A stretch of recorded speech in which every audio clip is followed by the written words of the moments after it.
Okay, hello. I know that I am standing between you and beer, so I'll try not to go on too long. I'm going to talk about what happens next, and I'm going to talk about that in the context of my company, Perch, which is now 7 years old. We've just turned 7, which is quite a long time for a product. So that's really what I'm going to talk about, is how we are sort of measuring success and really what we're thinking about at the point of being quite elderly as an internet product. So I'm Rachel Andrew, and the company really predates Perch. I set up edgeofmyseat.com, my development consultancy, in 2001. And this is my website of the time. Things were very simple in 2001. It was a CSS layout, though. I never built anything with tables as a company. That's kind of my bit of pride there. But before that, I'd worked for dot-com companies, kind of the startups of the late 90s. Things were looking a bit shaky around 2000, 2001. I decided I was safer working for myself, and I got out. And really at this point, it would be very hard for me to be employed by anybody else because I've been doing my own thing for so long.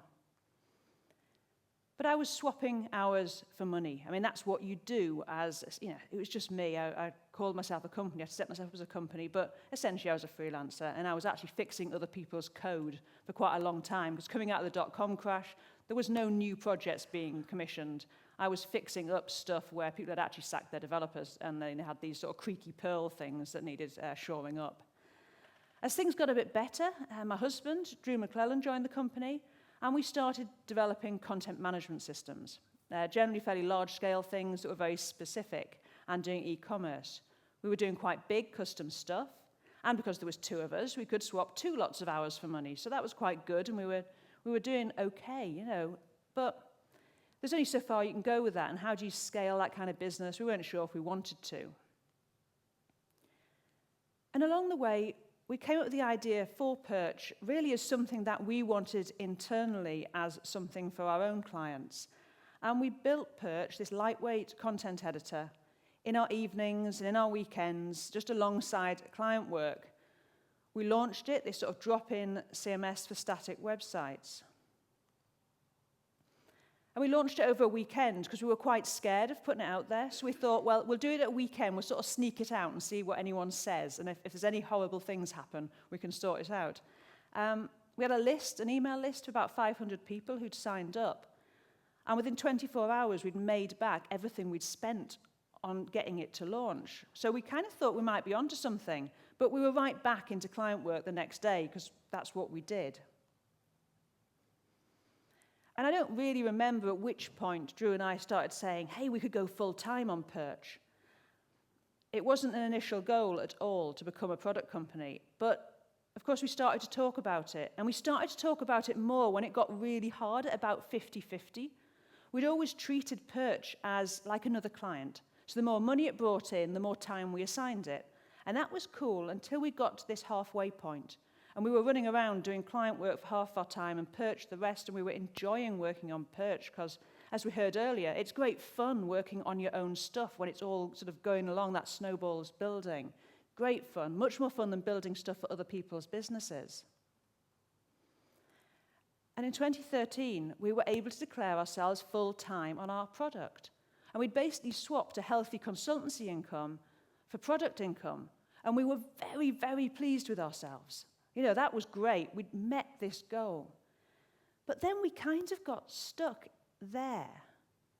And, we still have lots of happy clients, customers, and we're still doing really well as a product, and we're releasing new features. But we've never really got to a point where we've been able to scale that, make it bigger, make it a bigger company. And that's where I'm talking to other people. This seems a really, really common story. People manage to quit their day job, or they manage to give up the client work, but they never get the product sort of over that hill. And I'm talking specifically about kind of bootstrapped, self-funded things here, which is what we are. We've never taken any investment. So you replace your income, you go full-time on your thing, and that's fantastic, and it's a great business. We're funding ourselves, we're able to develop the product, we're able to support our happy customers, that's brilliant. But there's still a lot of work to be done, and without that momentum forward, you kind of start to get a little bit lost. The middle is really, really hard. It's a bit like when you start running. I'm a runner, and I started running quite late in life. And when I started, it was great. Every time I did a race, I'd like knock 5 minutes off my personal best. I'm like, yeah, this is excellent. And then you get to a point where just getting a couple of seconds off is really hard. Or you seem to be going backwards. You actually become slower, and you're like, what on earth's happening here? And it's a bit like that with a product. You start to wonder if actually maybe you've hit the limit. There's only so many people who are ever going to want to use our content management system, and we've found them all. And that's really hard. And I think there's something else that happens, something else that gets you in the middle. And it comes down to actually knowing what success is and what the next move is. Because that goal of quitting your day job, that goal of giving up the clients, that is a brilliant goal. It's specific. Replace my income with product income. We know what that is. It's completely measurable. We're talking about measurement here. You know how much you earn, or you know how much you could survive on if you're able to cut your expenses to go full time. You know that, you can measure it. It's attainable. It might be hard work, but I think, most of us can get there with a reasonable idea. And so it's realistic. We all know people who have products and who are managing to survive, and it's all going really well. It's not a goal of make $1 billion, if you're just wanting to swap your consultancy income for product. And for most people, I think it can be time-bound. For us, once we got to that 50-50 point, we were able to say, yeah, I think in 8 months' time, in a year's time, we'll be able to do this. And if you've read anything about goal setting, then this is goal setting 101. Smart goals, specific, measurable, attainable, realistic, and time-bound. So even if you'd never, ever read a book about goal setting, you'd never read anything about it, but you made this goal of replacing your income with product income, you've made a really fantastic goal. And I think it's not surprising that when you've met that, you then get lost, because you're like, well, what's next? The next step involves a bit more thinking than just saying, I want to swap one way of making money for another. And so we're about 3 years or so since that magical day when we stopped taking on client work. And so how has it been? We've launched a second product. Perch is this tiny little sort of drop-in content editor, or that's really where it started. We actually went back to our roots, and we've developed a larger system called Perch Runway, which is for larger content-driven projects. It's kind of Perch reimagined for developers. The great news is that where existing Perch has moved to Runway, they love it, they tend to stay there, they don't go back to the smaller product even though it's more expensive. But getting people to use it has been a bit of a struggle for us because we didn't really know how to market something which was a lot more expensive. We've also managed to become e-commerce vendors. We've launched Perch Shop, an e-commerce system for Perch. There's almost as much code in that as there is in Perch itself. It's huge. E-commerce is hard. But it's great. It's great to have it out there. But it's still just the two of us. It's myself, it's my husband, Drew, and sometimes my daughter, who's 19 now, and she actually does our bookkeeping. She's quite good at that, and video editing and all sorts of things while she's at college. And there is this huge number of moving parts. Last year, I spent about 4 months of my year on the road talking at conferences, which is a good way for people to find out about Perch, but it does take me away from not only our business, but also home, leaving Drew to pick up the slack there. So we're working incredibly hard. I work 7 days a week. I work 365 days a year. I quite frequently pull 14, 15-hour days.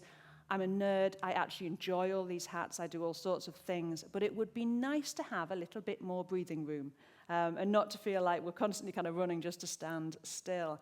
And I really think this pattern started long before we ever went full-time on Perch. Because the thing is, there is no transformation moment the minute you go full-time on your product. And what I mean by that is you are still you. You will still approach things in exactly the same way that you did before. If you couldn't switch off when you work on client work, guess what? You'll be exactly the same on your product. If you had trouble prioritizing on client projects or when you're at work in your job, you'll be the same on your product. And I've heard about that a lot from people saying, I thought things would be different. I thought I would be different. But of course you're not. You're just you. You just got a different way of making money. And it can actually be worse because when you're working with a client, or particularly if you're working in a company, Some of those things about you that perhaps, can be a bit negative, just they can be mitigated by other people on your team. So, if you're a programmer and you work in an agency and you're really not that great at prioritizing what to do next, you've probably got a project manager who's going to say that is what you're going to do next. Okay, and get on with it. That's great. Once you're working on your own, that decision is yours. And there's this other thing. We didn't have a goal to focus on because we never asked ourselves these questions. We're a husband and wife team, and we'd never sort of said, well, what do we want our life to look like with Perch? What's the next goal for it? And how do we intend to get there? So not having this plan meant that we really did revert to type once we were fully in charge of our day-to-day. Reverting to type for me means I will make lists, huge lists, very, very complex lists, and I will like to tick things off and move things around. Drew adds features to the product because he likes writing code. He's good at writing code, and he'll think, oh, well, we're not doing so well, so, we'll write some more code, add some more features. So we did stuff, and our output is epic. We put out so much stuff, so much code, so much documentation, all kinds of things. But without a plan, you're just doing things. You need to have a plan and focus that in the right direction. And so as a husband and wife team, we had this great chance to design the life we want for the both of us. That's a really cool thing about working with your other half. It's everything. You can really bring it all together. And so we had to think about, well, where do we want to go with Perch? We want more balance, but to continue running this business in the way that we like to run businesses. And I've always been quite keen on staying small with just the two of us, but Perch actually isn't the sort of business that we can just have two of us dealing with because there's just too much stuff. At the moment, Drew does the actual build of the product, he does the features, we both do support, and I pretty much cover anything else.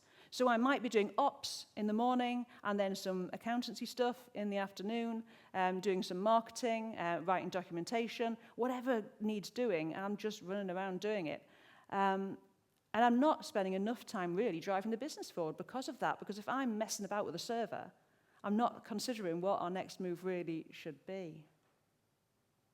But we absolutely love this product, and we're very committed to our customers. So there's absolutely no thought of getting someone else in to run it or to try and sell it or anything like that. That's never really been on the table. And we're also not interested in getting funding to make the next move. That's never been something that we've wanted to do. We own 100% of the company. And I think because we just sort of didn't really think about what to do next, that put us in this position. Thinking about it logically, we always were going to need other people to help us do this. And I don't tend to look back much, but what we could have done, and what I think I would advise someone else in my situation to do, which is why I mention it, is I think I would have waited to quit the client work. Even though it was really hard in that 50-50 state, it might have been a better idea to wait, do that first 2 hires while we had that extra money coming in from client work, and then go full time. We could have delayed the jump. It would have been hard work, but it would have let us carry on a little bit longer and have a bit more money in the bank to be able to safely hire someone. And that's really, as I say, we don't have a time machine. I'm not someone who tries to change the past, it's gone. But if I was talking to my 3 years ago self, that's something I would say. So we know we need to grow the team. And so how do you get there? And this is the thing. Things move really slowly in self-funded world, right? You move mountains to get yourself to a launch for product and to maintain the product and to give up the other income. So changing stuff is really, really scary. You don't want to change anything. It's like those business programs where a troubleshooter comes in and says, oh, you need to do all these things, and the people are like, no, because I'll upset my existing customers, because you've got these customers and you don't want to rock the boat. It's really scary to change things up. And I think one way to become more comfortable in making changes is to head into the data. And it turned out that we had masses of data we'd been collecting really carefully, but we were never looking at. And I think that's the same for a lot of people. We're geeks. We like collecting data. We like storing it very neatly in databases. And it's there, and we sort of have a little look every now and again. but we don't really analyze it. And there was this quote earlier, Chris mentioned, the ability to learn faster than your competitors may be your only sustainable competitive advantage. And we've got all this data, and yet we were just ignoring it. It was a great source of learning as people with an existing product. We didn't know which which company turned into a great customer for Perch. Because we've got this revenue model where a one-off license sale, so we're not software as a service, people buy a license to use Perch on one site. It's a one-off purchase. However, we have customers with hundreds of licenses because they have shipped hundreds of sites using Perch. So we kind of have this recurring revenue if people build lots of sites and so buy lots of licenses. And we had all this data, but we'd never looked.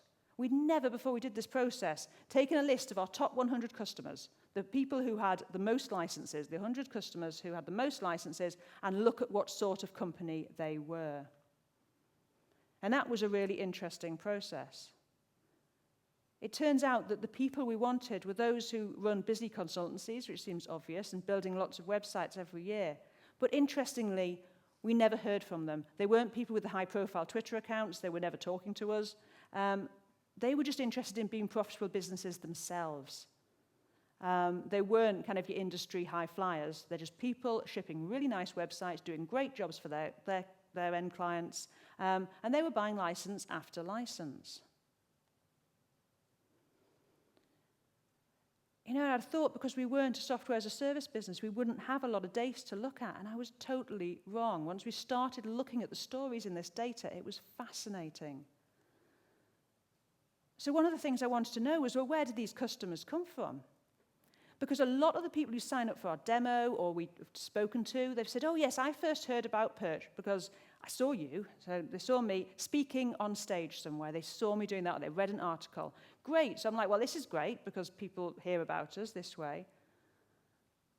Now, there's an issue there that I'm not scalable, but there's also an issue that actually our ideal customers, pretty much, they'd come and found us somehow via Google or whatever. They're totally cold audiences. Often they don't know who Drew or myself is. So when we talk to them in support, they just assume we're the support people. They don't even know we're the product owners because they're totally cold audiences. They're not the clued-up web standards-loving sort of crowd I normally speak to. I mean, we have a lot of customers who found us that way, but a lot of our best customers, we don't even know where they came from. A lot of the time, they'll say, oh, yeah, I think I searched for CMS, easy CMS, come via Google. And something that's worth understanding, that while it's really cool when someone, like a big name, says something nice about your stuff, these people are very, very fickle. If your kind of whole reputation is in looking at interesting things and talking about them on Twitter, you move on very quickly to the next thing because that's what you do. For us, the best customers are those who, once they found a solution, they could do it well, it was doing a great job, it was making their customers happy, they would stay because that's all they cared about. If you're B2B, don't spend a huge amount of time chasing influencers. Instead, make sure you're working mostly for that ideal customer profile. As a side note to that, we've got a technically very elegant solution, and that's nothing to do with me, that's all Drew. He's done an amazing job with that architecture. Nobody cares. What people care about is if you solve their business problems. That elegant solution is just how you do that without going crazy in the process. It means you'll be able to add features quicker because your code's not a mess, but it's not a selling point. Nobody cares. No one cares what your thing's built on. And then there's what you pour work into. I just heard a little bit about feature development.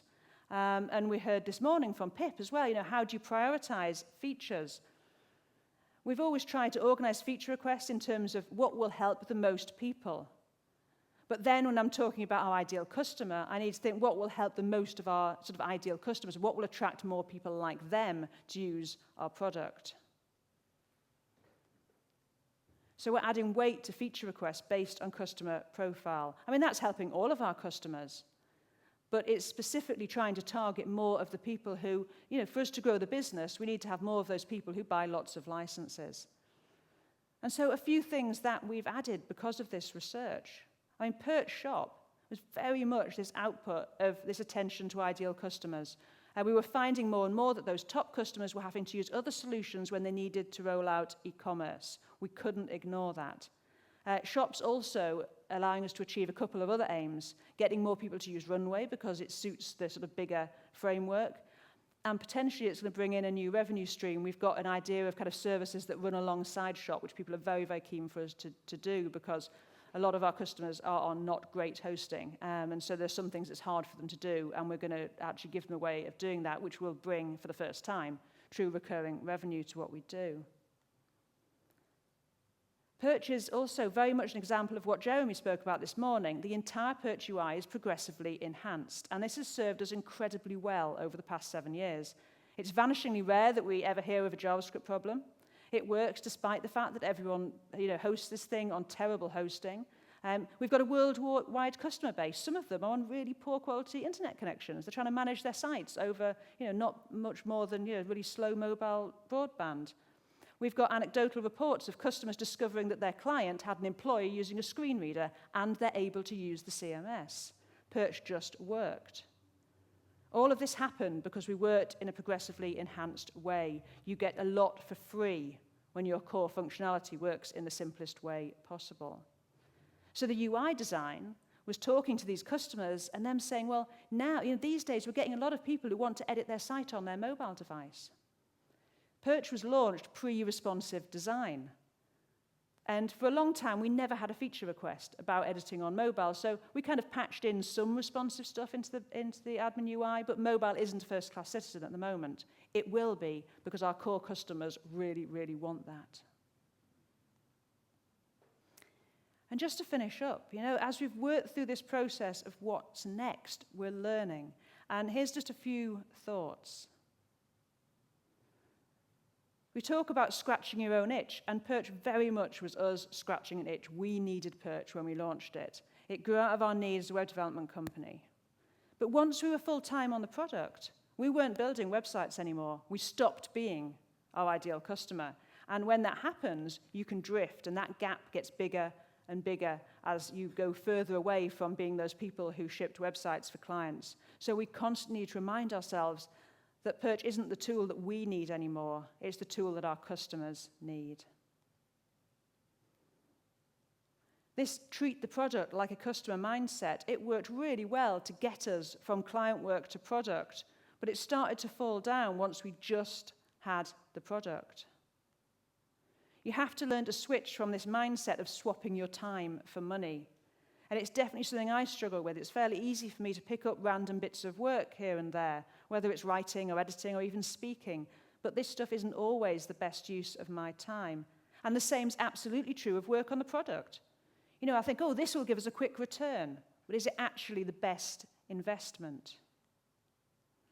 Now, this is a quote from Brian Cassell, and it's completely me. Even after all this time of being full-time on Perch, I still fall back into this hourly mindset and see certain tasks as essentially being a bit of a waste of time because I can't see that immediate return.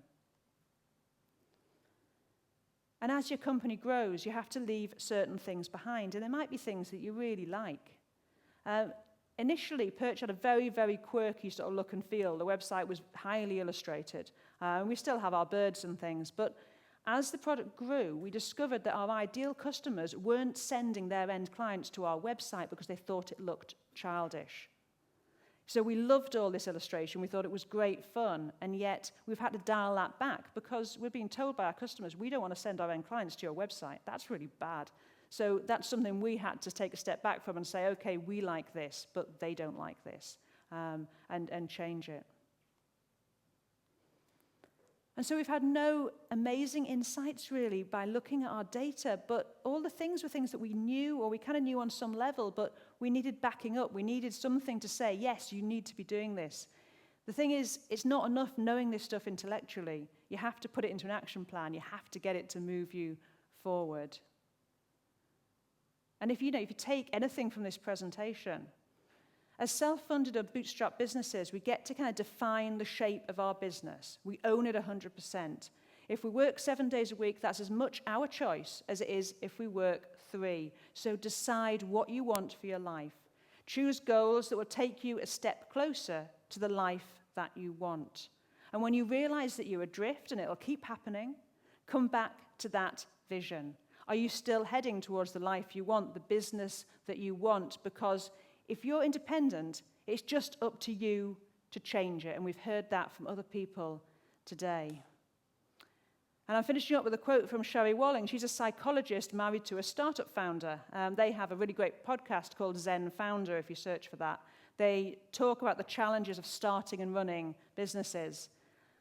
Arriving at one goal isn't the end, because arrival isn't a static thing. Instead, and actually most excitingly, it's a new beginning. Thank you very much. Thank you, Rachel. Thanks very much indeed.